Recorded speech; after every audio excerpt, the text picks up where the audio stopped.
നമസ്കാരം. News 1 TV വാർത്തയിലേക്ക് സ്വാഗതം.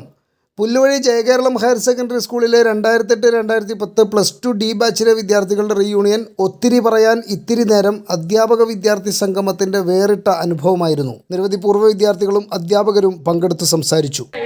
നിങ്ങൾ വളരെയധികം അഭിനന്ദനം അർഹിക്കുന്നു. കാരണം ഇപ്പോഴും ഞങ്ങളെ സ്നേഹിക്കാൻ നിങ്ങളെപ്പോലുള്ള കുട്ടികളുണ്ടല്ലോ. അത് വലിയൊരു കാര്യം തന്നെയാണ്.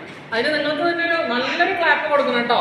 അതായത് ജയകേരളം സ്കൂളിനോട് ഇഷ്ടമുള്ള കുട്ടികൾ, തീവ്രമായി ഇഷ്ടമുള്ള കുട്ടികൾ അല്ലേ, ഇപ്പോഴും ഉണ്ട് എന്നുള്ളത് വലിയൊരു സന്തോഷമാണ്. അതെന്താ ഞാനങ്ങനെ പറയാൻ കാരണം എന്ന് ചോദിച്ചാലേ, ഇപ്പോഴത്തെ ജനറേഷനിലുള്ള കുട്ടികളുണ്ടല്ലോ, ഇപ്പോഴത്തെ ജനറേഷനിലുള്ള കുട്ടികൾ, അതായത് ഇപ്പോൾ പഠിക്കുന്ന കുട്ടികളുണ്ടല്ലോ, അവർക്ക് ഞാൻ ഇപ്പം നേരത്തെ വിവരിച്ച ഒരു അറ്റാച്ച്മെൻറ്റും കാണുന്നില്ല.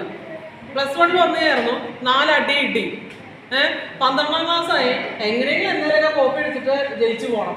ടീച്ചേഴ്സ് എത്ര തന്നെ അവരോട് അറ്റാച്ച്മെൻറ്റിന് ശ്രമിച്ചാലും യാതൊരു അറ്റാച്ച്മെൻറ്റും ഇല്ല. എന്തുകൊണ്ടാണെന്ന് അറിയില്ല. ആ ഒരു ഗ്യാപ്പ് കുട്ടികളും ടീച്ചേഴ്സും കൂടി ഉണ്ട് എന്നുള്ളതാണ് എനിക്ക് തോന്നിയിട്ടുള്ളത്. നിങ്ങൾക്ക് തോന്നിയെന്ന് എനിക്കറിയില്ല, എൻ്റെ കുറ്റമാണോ എന്ന് അറിയില്ല. എന്തായാലും നിങ്ങൾ ഇത്രയും സ്നേഹത്തോടു കൂടി ഇത്രയും പാടുപെട്ട് ഇവിടെ വന്നു ചേർന്ന് ഈ പരിപാടി വിജയകരമാക്കി തീർക്കാൻ ചെയ്ത പ്രവൃത്തിക്ക് ആത്മാർത്ഥമായി നന്ദി പറയുന്നു. സിനിമ ഇറങ്ങിയതിന് ശേഷമാണ് വാസ്തവത്തിൽ നമ്മുടെ സ്കൂളിലായാലും റീയൂണിയൻ എന്ന പരിപാടി ഉണ്ടായത്. അതിനു മുമ്പ് കാര്യമായിട്ട് റീയൂണിയൊന്നും ഉണ്ടായില്ല. ഇപ്പോൾ പിള്ളേരെ ഇടയ്ക്കിടയ്ക്ക് വിളിക്കുന്നുണ്ട്.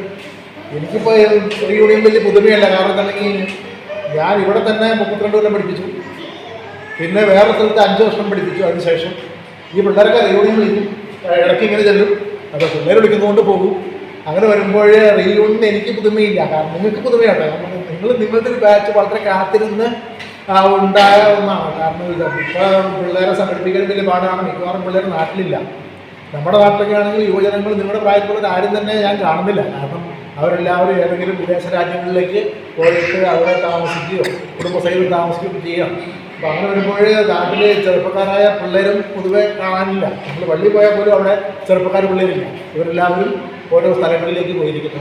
അപ്പോൾ അങ്ങനെയുള്ള അവസ്ഥയിൽ നിങ്ങൾ ഇത്രയും പേര് കൂടി തന്നെ വളരെ സന്തോഷം. പിന്നെ ഗുരുക്കന്മാരെ ആദരിക്കാനാണല്ലോ നിങ്ങൾ വലിയ മൊമെൻ്റൊക്കെ ഉണ്ടാക്കി വെച്ചിരിക്കുന്നത്. ഈ ഗുരു എന്ന് പറയുന്നത് പണ്ടൊക്കെയാണ് ഒറ്റ ഗുരു. പണ്ട് നമ്മുടെ പുരാണങ്ങളിലൊക്കെ നമ്മൾ വായിച്ചിട്ടില്ലേ, ഓരോരുത്തർ ഇങ്ങനെ ശ്രീരാമനെ പഠിപ്പിച്ച ഗുരു, അല്ലെങ്കിൽ ശ്രീകൃഷ്ണൻ്റെ സാന്ദീപനി മുനി, ഇങ്ങനെയുള്ള ഗുരുക്കന്മാരൊക്കെ. അപ്പോൾ ആരാ നിൻ്റെ ഗുരു എന്ന് ചോദിച്ചാൽ ആരാ നിൻ്റെ ഗുരു എന്ന് ചോദിക്കും. ഇന്നിപ്പോൾ ഗുരു ആരാന്ന് വെച്ചാൽ നമുക്ക് അങ്ങനെ ഒരു പ്രത്യേക ഗുരുവൊന്നുമില്ല.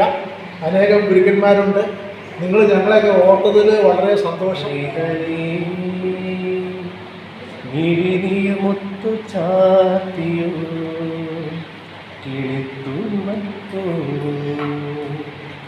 അരിപോലുന്ന കൺപീരി